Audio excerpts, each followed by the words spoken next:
आइए, स्वागत है आपका हमारे YouTube चैनल आरजे केमिस्ट्री में।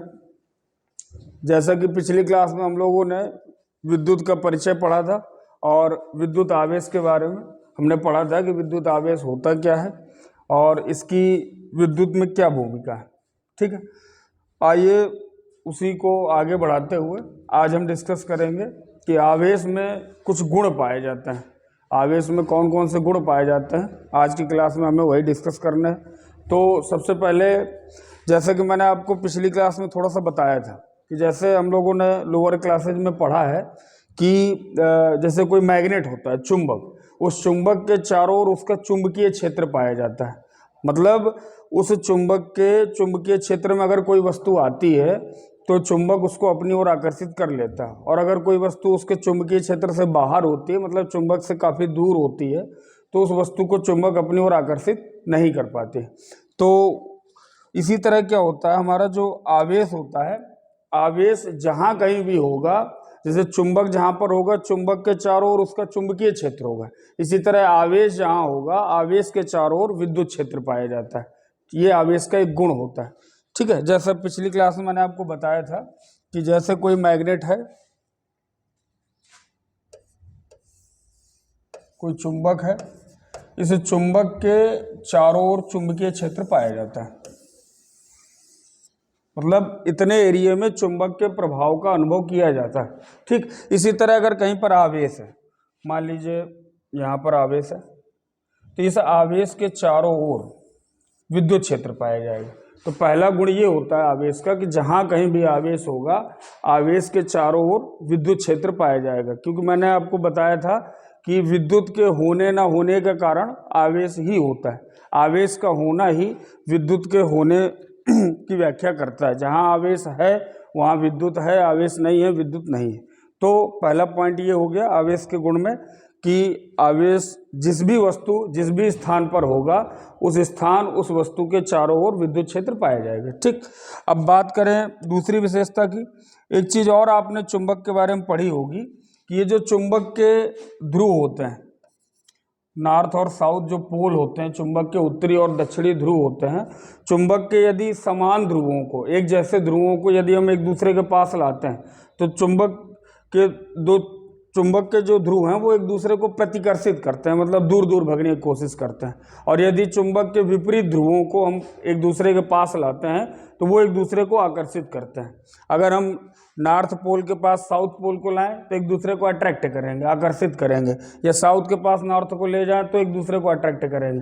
लेकिन अगर हम नॉर्थ के पास नॉर्थ पोल लाएं या साउथ के पास साउथ पोल लाएं तो वो एक दूसरे को डिट्रैक्ट करते हैं, एक दूसरे को प्रतिकर्षित करते हैं। कुछ यही कहानी आवेश की भी होती है।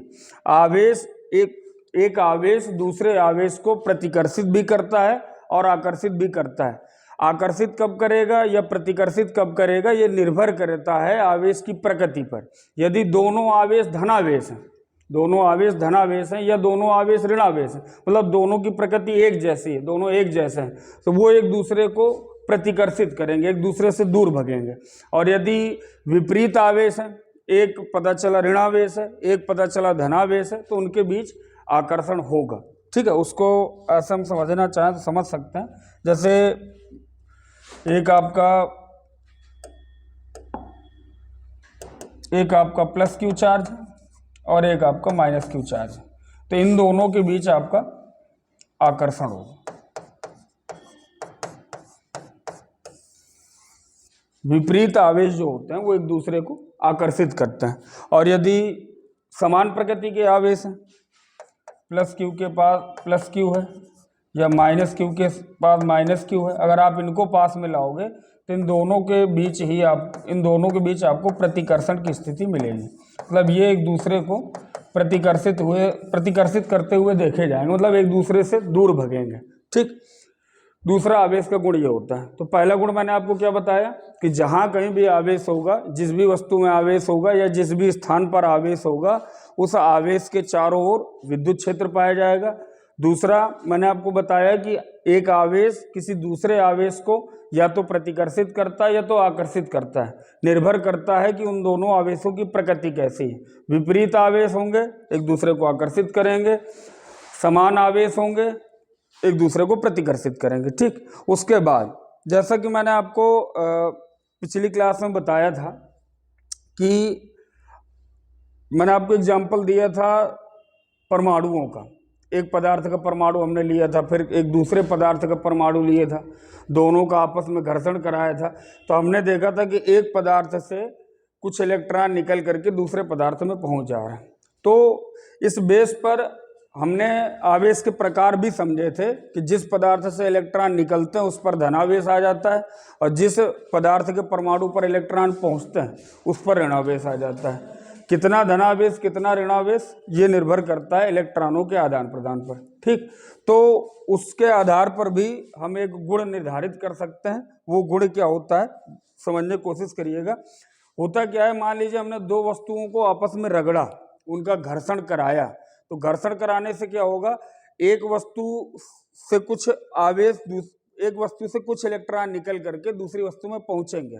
मतलब होगा क्या, दोनों ही वस्तुओं में से एक वस्तु आवेश को खोएगी और दूसरी वस्तु आवेश को प्राप्त करेगी। उतना ही जितना आवेश एक वस्तु खोएगी दूसरी वस्तु उतना ही आवेश प्राप्त करेगी।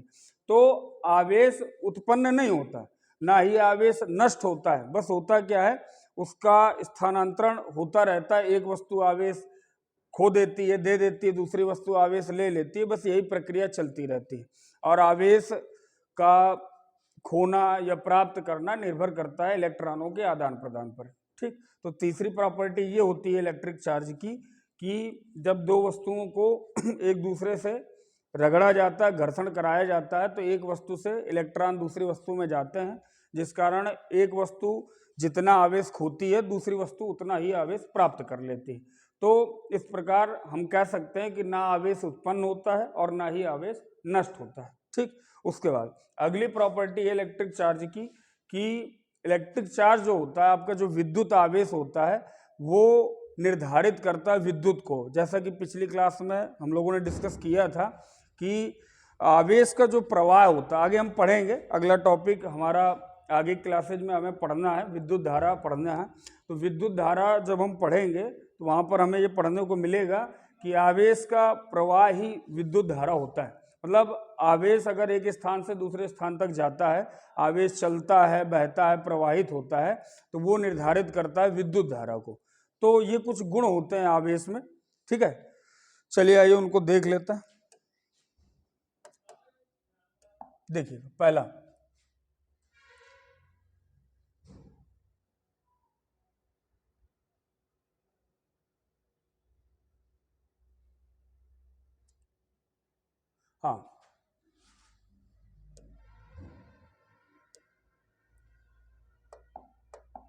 हाँ पहला देखिए, जैसे कि मैंने अभी आपको बताया कि विद्युत आवेश जो होता है, विद्युत आवेश के चारों ओर विद्युत क्षेत्र होता है। पहला पॉइंट, जैसा मैंने अभी आपको बताया, जैसे किसी चुंबक के चारों ओर उसका चुंबकीय क्षेत्र होता है, ऐसे अगर कोई आवेश है तो उस आवेश के चारों ओर उसका विद्युत क्षेत्र पाया जाता है। ठीक, दूसरा पॉइंट देखिए, आवेश किसी अन्य आवेश को प्रतिकर्षित या आकर्षित करता है। अभी मैंने आपको बताया कि कोई एक आवेश किसी दूसरे आवेश को अपनी ओर आकर्षित भी कर सकता है या अपने से दूर भी कर सकता है, निर्भर करता है उनकी प्रकृति पर। ठीक है, आगे देखिए, समान आवेश एक जैसे आवेश, मतलब दोनों अगर एक जैसे हैं, मतलब दोनों धनावेश हैं अथवा दोनों ऋणावेश हैं, तो उस स्थिति में क्या होता है, वे एक दूसरे को प्रतिकर्षित करते हैं, मतलब एक दूसरे से दूर भगते हैं। उसके बाद अगला देखिए, विपरीत आवेश यानी भिन्न भिन्न आवेश, मतलब अगर एक धनावेश है दूसरा ऋणावेश है, एक ऋणावेश है दूसरा धनावेश है, तो वो एक दूसरे को क्या करते हैं, आकर्षित करते हैं। जैसे चुंबक के विपरीत ध्रुव एक दूसरे को आकर्षित करते हैं, ऐसे ही आवेश, विपरीत आवेश भी एक दूसरे को आकर्षित करते हैं। ठीक, उसके बाद आवेश का प्रवाह विद्युत धारा को उत्पन्न करता है। आवेश का बहना ही विद्युत धारा को उत्पन्न करता है। कहीं पर यदि विद्युत उत्पन्न है, एक स्थान से दूसरे स्थान जा रही है, तो आवेश के प्रवाह की बदौलत ही हो पाता है। आगे हमें डिटेल में सब चीज़ें पढ़ने को मिलेंगी। अगला देखिए, जब हम दो वस्तुओं को आपस में रगड़ते हैं तो एक वस्तु जितना आवेश खोती है दूसरी वस्तु उतना ही आवेश प्राप्त करती है। यदि दो वस्तुओं को, जैसा पिछली क्लास में मैंने आपको एक एग्जाम्पल के थ्रू समझाया था, मैंने दो अलग अलग पदार्थ के परमाणु ले रखे थे, उनका आपस में घर्षण कराया था, तो एक वस्तु के एक पदार्थ के परमाणु से कुछ इलेक्ट्रॉन निकल करके दूसरे पदार्थ के परमाणु में पहुंच गए थे। तो एक वस्तु आवेश खो रही थी और दूसरी वस्तु आवेश को प्राप्त कर रही थी।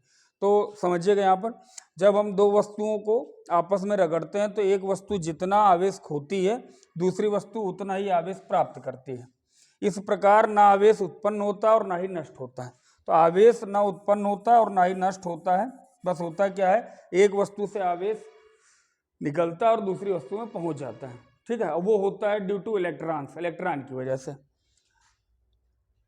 जब वस्तुएं रगड़ी जाती हैं मतलब उनका घर्षण कराया जाता है, तो एक वस्तु से इलेक्ट्रॉनों का स्थानांतरण दूसरी वस्तु में होता है।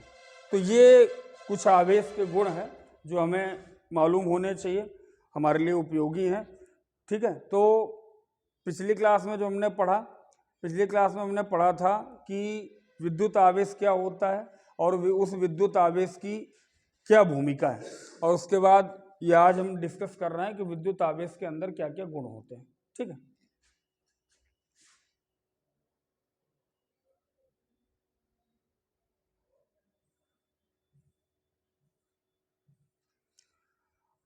चलिए कुछ उदाहरण देख लेते हैं कि जैसा पहले दिन मैंने आपको बताया था पहली क्लास में कि जब वस्तुओं को रगड़ा जाता है वही चीज़ है, उसके कुछ उदाहरण देख लेते हैं। अच्छा, आवेश को बहुत उदाहरणों द्वारा बताया जाता है। ठीक है, जैसा मैंने आपको एग्जाम्पल दिया था कि हम प्लास्टिक की कोई चीज़ बालों में रगड़ दें, कागज़ के कुछ टुकड़े फैला के डाल दें तो वो कागज़ के टुकड़े उस प्लास्टिक की चीज़ की ओर आकर्षित होने लगते हैं। तो चलिए कुछ एग्जाम्पल यहाँ पर समझिएगा।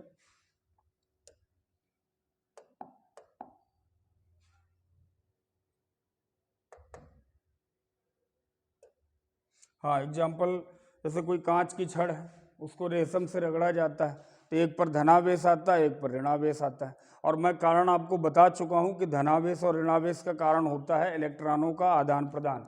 जिस वस्तु से इलेक्ट्रॉन निकलते हैं उस पर धनावेश आता है, और जिस वस्तु पर इलेक्ट्रॉन पहुँच जाते हैं, मतलब जिस वस्तु के परमाणु पर इलेक्ट्रॉन पहुँच जाता है उस पर ऋणावेश आ जाता है। और कितना धनावेश कितना ऋणावेश निर्भर करता है इलेक्ट्रॉनों की संख्या पर। तो उसके कुछ एग्जाम्पल ये पहले मैं आपको समझा चुका हूँ, बस उसके एग्जाम्पल आप लोग देख लीजिए। यदि हम कांच की छड़ को रेशम से रगड़ते हैं तो कांच की छड़ धनावेशित हो जाती है, कांच की छड़ पर पॉजिटिव चार्ज आ जाता है, परंतु साथ ही रेशम उतनी ही ऋणावेशित हो जाती है। अब ये चीज़ समझिएगा, अभी जो हमने आवेश के गुणों की बात की उसमें से एक गुण हमने ये भी समझा कि जब दो वस्तुओं का आपस में घर्षण कराया जाता है तो एक वस्तु जितना आवेश खोती है दूसरी वस्तु उतना ही आवेश प्राप्त कर लेती है।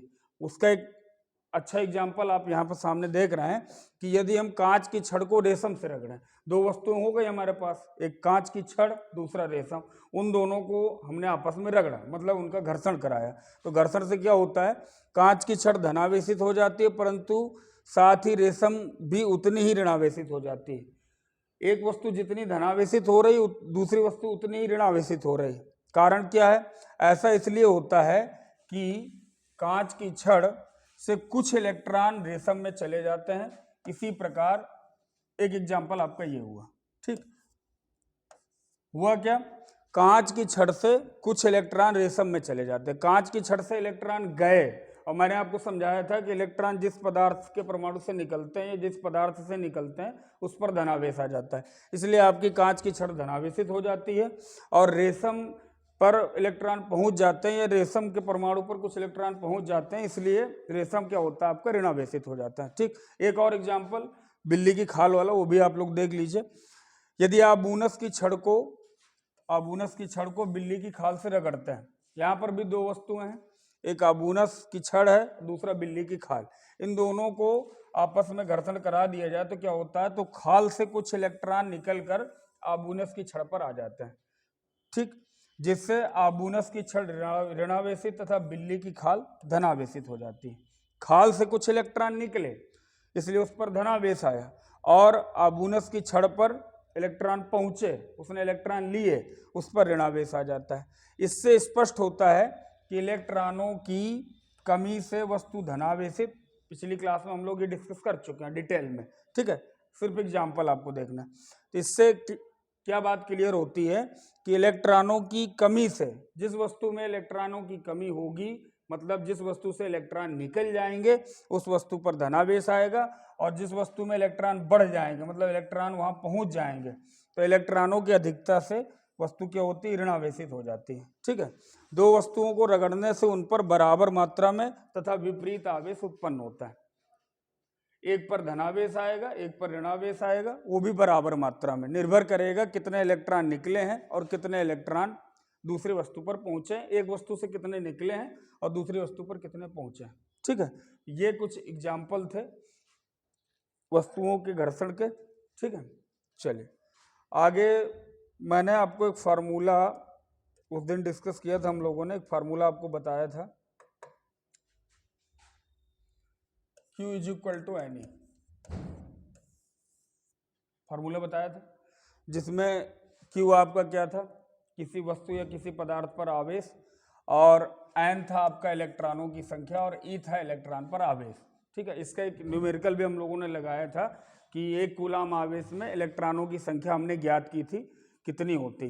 तो आइए एग्जाम में हमसे इस क्वेश्चन के इस फार्मूले के कुछ न्यूमेरिकल्स हमसे पूछे जाते हैं, तो उनको हम लोग देख लेते हैं। एक दो न्यूमेरिकल आपके सामने लेता हूं मैं।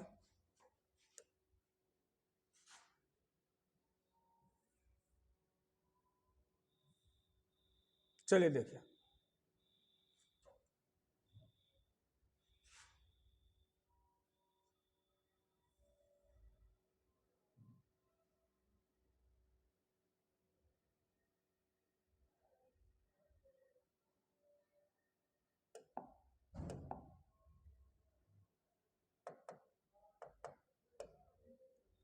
हाँ, तो न्यूमेरिकल हम लोग सॉल्व करेंगे उसी फार्मूले की सहायता से।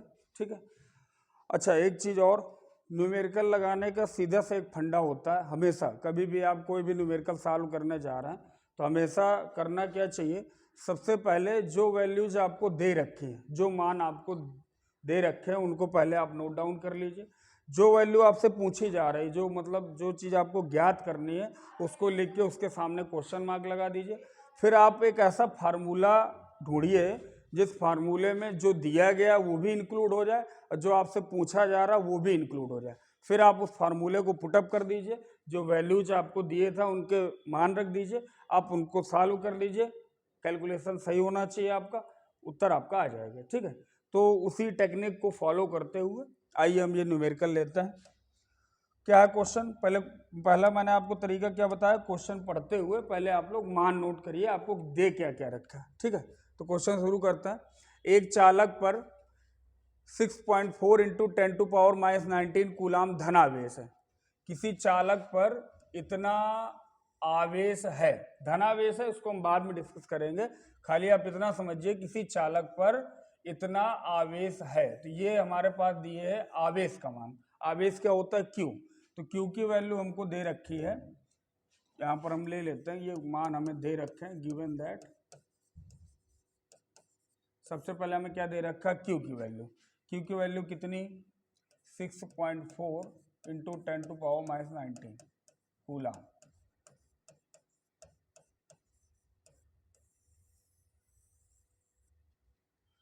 ठीक, उसके बाद आगे आते हैं। इस चालक पर समान अवस्था में कितने इलेक्ट्रॉन कम या अधिक हैं। कितने इलेक्ट्रॉन, यहां समझिएगा, कितने इलेक्ट्रॉन कम या अधिक हैं। कितने इलेक्ट्रॉन मतलब हमसे इलेक्ट्रॉनों की संख्या पूछी जा रही है, तो इलेक्ट्रॉनों की संख्या को हम एन से रिप्रेजेंट करते हैं। तो यहाँ पर हम लोग लिख लेते हैं कि एन हमारा पूछा जा रहा है, तो एन के सामने हम लिख देते हैं क्वेश्चन मार्क। ठीक है, कितने इलेक्ट्रॉन मतलब number of electron, we have to find number of electron. तो एन का मान हमें ज्ञात करना है। ठीक है, तो एन के सामने हमने क्वेश्चन मार्क लगा दिया। अब एक चीज और, इन न्यूमेरिकल्स को सॉल्व करते समय एक चीज और आपको याद रखनी होगी। कभी कभी क्या होता है, क्वेश्चन में हमें इलेक्ट्रॉन का आवेश दिए रहता है, कभी कभी नहीं भी देता है। नहीं देता है तो हम लोगों को लर्न रहना चाहिए कि एक इलेक्ट्रॉन पर कितना आवेश होता है, क्योंकि उसकी जरूरत यहाँ पर पड़ती है। ठीक है, तो उसको हम यहाँ पर क्वेश्चन में नहीं दे रखा, हम अपनी तरफ से ले लेते हैं। ई की वैल्यू 1.6 इंटू 10⁻⁻19 कूलाम।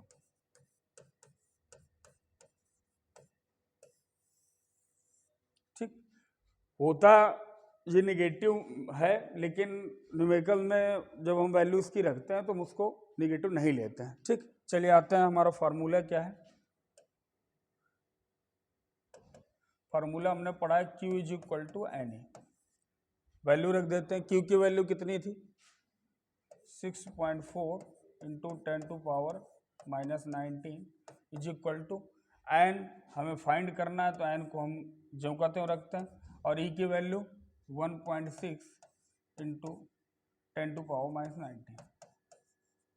अब चाहें तो आप नीचे ला करके इसको डिवाइड करने के बाद कट कर सकते हैं, या डायरेक्ट करना चाहें डायरेक्ट कर सकते हैं। तो यहाँ से अगर आप देखें तो आपका 10⁻⁻19 10⁻⁻19 सेम है, इसको हम कट कर सकते हैं। ठीक, उसके बाद चाहें तो पॉइंट से पॉइंट, ठीक है, या 1 मिनट थोड़ा ज़्यादा एकदम खिचड़ी टाइप हो जाएगा, ऐसा करते इसको नीचे ले आता है। तो ये हो जाएगा आपका 6.4, और यहाँ से 1.6 मल्टीप्लाई में डिवाइड में आ जाएगा इज इक्वल टू एन। यहाँ से पॉइंट हम हटा सकते हैं, और 16 से सीधा 4 टाइम 16 4 जा 64। ठीक है, तो यहाँ पर हमें एन का मान प्राप्त हुआ 4, यानी 4 इलेक्ट्रॉन हमें प्राप्त हुए। इस चालक पर कितने इलेक्ट्रॉन मौजूद हैं? 4। अब क्वेश्चन में हमसे पूछा क्या गया था, जरा उसको भी देख लेते हैं। हमसे पूछा गया था कि इस चालक पर समान अवस्था में कितने इलेक्ट्रॉन कम या अधिक हैं। कितने इलेक्ट्रॉन कम, ये तो हमें प्राप्त हुआ कि इलेक्ट्रॉनों की संख्या हमें प्राप्त हुई कि 4 है, लेकिन ये कम है या ज़्यादा है, तो उसके लिए हम आते हैं यहाँ पर। पहली लाइन जरा ध्यान से पढ़िएगा। अभी अच्छा, मैंने क्या बताया आपको कि यदि किसी चालक से इलेक्ट्रॉन निकलते हैं, इलेक्ट्रॉनों की कमी होती है, तो उस पर धनावेश आता है किसी चालक या किसी वस्तु पर, और यदि किसी वस्तु या चालक में इलेक्ट्रॉन पहुंचते हैं तो उस पर ऋणावेश आता है। ठीक है, अब क्वेश्चन में उसने पहले से हमसे कह रखा है कि एक चालक पर इतने कूलाम धनावेश है। अगर धनावेश है तो सीधी सी बात है कि इस चालक से इलेक्ट्रॉन कहीं ना कहीं निकले होंगे, क्योंकि इलेक्ट्रॉनों के निकलने से ही, इलेक्ट्रॉनों की कमी से ही धनावेश आता है। ठीक है, इलेक्ट्रॉनों के बढ़ने से ऋणावेश आता है, इलेक्ट्रॉनों की कमी से धनावेश आता है। तो अगर इस चालक पर धनावेश है तो सीधी सी बात है कि इससे कितने इलेक्ट्रॉन, वो मतलब इससे इलेक्ट्रॉन निश्चित रूप से निकले होंगे, तब इस पर धनावेश आया होगा। ठीक है, तो ये जो 4 इलेक्ट्रॉन है, इन 4 इलेक्ट्रॉन की यहाँ पर क्या होगी? कमी होगी, क्योंकि कमी होने से ही आपका इतना आप धनावेश उस पर तभी आएगा जब उससे इलेक्ट्रॉन कम हो रहे होंगे। कम होने की स्थिति में, इलेक्ट्रॉनों के कम होने पर ही धनावेश आता है, इलेक्ट्रॉनों के बढ़ने पर ऋणावेश आता है। ठीक है, आप चाहें तो बड़े बड़े तौर पे इसको डायरेक्टली भी समझ सकते हैं। कैसे? आप सीधी सी बात, जैसे जरा यहाँ ध्यान दीजिएगा, यहाँ पर जो हमारे पास आंसर आया कि 4 इलेक्ट्रॉन इस चालक से कम हो रहे हैं। अब जरा दिमाग लगाइएगा, अगर सीधे सीधे हम इसको सॉल्व करना चाहें तो एक काम हम ये कर सकते हैं, जरा ध्यान दीजिएगा। हमें पता है कि 1 इलेक्ट्रॉन पर आवेश कितना होता है? 1 इलेक्ट्रॉन पर आवेश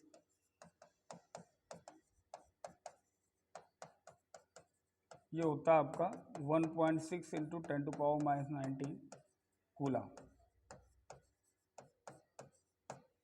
कोई माइनस में। ठीक है, अब 1 इलेक्ट्रॉन पर इतना आवेश होता है, और अगर सीधे सीधे सोचिएगा कि इस चालक से यदि 4 इलेक्ट्रॉन कम हो जाएंगे, तो अगर 1 इलेक्ट्रॉन जाएगा तो इतना आवेश उसके साथ होगा। 1 इलेक्ट्रॉन अगर निकलेगा तो इतना आवेश उसके साथ होगा। अगर 4 जाएंगे तो आप इसी में 4 का मल्टीप्लाई करा दीजिए। 4 से मल्टीप्लाई कराएंगे तो आप सीधे सीधे यहाँ देखिए कितना मिलेगा हमें। वैल्यू हमारे पास आएगी 1.6 का 4 से मल्टीप्लाई होगा 6.4 इंटू 10⁻⁻19 कूलम, इतना आवेश आ जाएगा। और जो कि हमें क्वेश्चन में दे रखा था कि चालक पर इतने कूलम धनावेश है। ठीक, तो आप ऐसे भी इसको समझ सकते हैं। ठीक है, ये इस टाइप के न्यूमेरिकल आपको अच्छे से तैयार करने होंगे, ये आपके पूछे जाते हैं एग्जाम में। ठीक है, तो कुछ इसी टाइप का एक और न्यूमेरिकल हम लोग लेते हैं, बढ़ते हैं अगले न्यूमेरिकल की तरफ। ठीक है,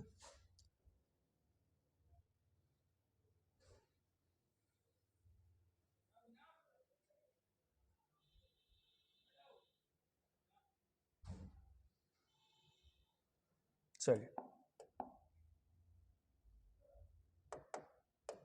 हाँ क्वेश्चन देखिएगा, वही फंडा। सबसे पहले आपको क्या करना है, जो मान दे रखे हैं उनको नोट करना है। तो आते हैं सबसे पहले जो जो हमें दे रखा है उनको हम नोट कर लेते हैं। गिवन दैट क्या क्या दे रखा है, चलिए आइए। एक चालक पर समान अवस्था में 5 इलेक्ट्रॉन अधिक हैं। अब कम या अधिक उससे धनावेश ऋणावेश वो हम बाद में डिसाइड करेंगे। खाली इतना समझ लीजिए कि एक चालक पर समान अवस्था में 5 इलेक्ट्रॉन, कितने इलेक्ट्रॉन, 5, यानी इलेक्ट्रॉनों की संख्या दे रखी है 5, यानी n का मान हमें दे रखा है, नंबर ऑफ इलेक्ट्रॉन वो है 5 इलेक्ट्रॉन, इलेक्ट्रॉनों की संख्या यानी नंबर ऑफ इलेक्ट्रॉन 5 हो गए। उसके बाद इस चालक पर आवेश की मात्रा तथा प्रकृति क्या होगी। आवेश की मात्रा यानी कितना आवेश होगा, और आवेश आपका होता है Q, तो Q हमें बताना है कि Q की वैल्यू कितनी होगी। दूसरा हमें बताना है आवेश की प्रकृति, नेचर ऑफ चार्ज। अब आवेश की दो ही प्रकृतियां हैं, या तो वो धनावेश होगा या तो ऋणावेश होगा। तो एक तो हमें ये बताना है कि आवेश होगा कितना इस चालक पर, और दूसरा हमें ये बताना है कि ये जो आवेश होगा वो कैसा होगा, धनावेश होगा या ऋणावेश होगा। ठीक है, तो एक तो हमें क्योंकि न्यूमेरिक वैल्यू बतानी है, दूसरा इसका हमें नेचर बताना है कि ये कैसा होगा, पॉजिटिव होगा कि निगेटिव होगा। ठीक है, प्रकृति बतानी है। चलिए, तो अब जैसा कि पिछले क्वेश्चन में हमने किया था, और देखिए पिछले क्वेश्चन में हमें ई की वैल्यू नहीं दे रखी थी, लेकिन इस क्वेश्चन में दे रखी है। तो मैंने आपको बताया कि हो सकता है आपको वैल्यू दे रखी हो सकता है ना भी दे रखी हो, तो आपको याद रहना चाहिए। दिए है तो अच्छी बात है। ये देखिए आपका दिए है कि इलेक्ट्रॉन पर आवेश आपका 1.6 इंटू 10⁻⁹ जो कि होता है आपका ई। तो ई की वैल्यू 1.6 इंटू 10⁻⁹ कूलम, ये आपको दे रखा।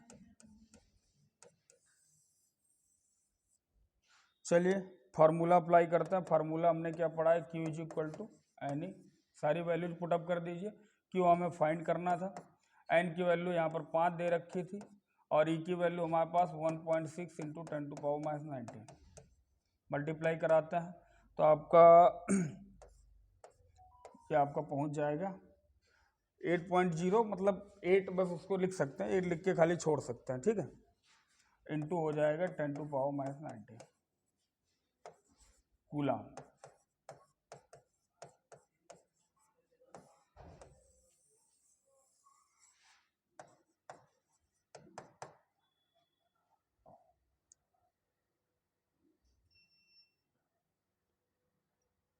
क्लियर।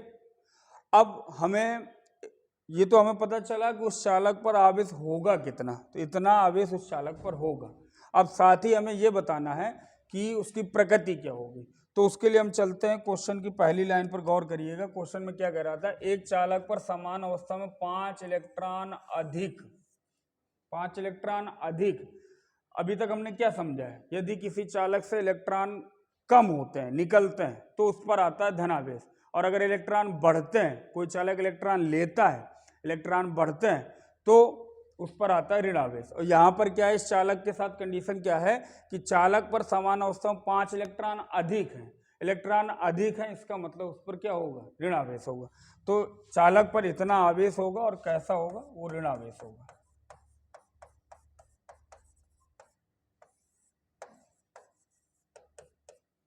तो ये रहे दो numerical Q is equal to N E पर बेस्ड हमने लिया। अगर आप उसको वैसे समझना चाहें तो आप ऐसा कह सकते हैं, ये जो Q is equal to N E है, फार्मूला बड़े काम का फार्मूला है।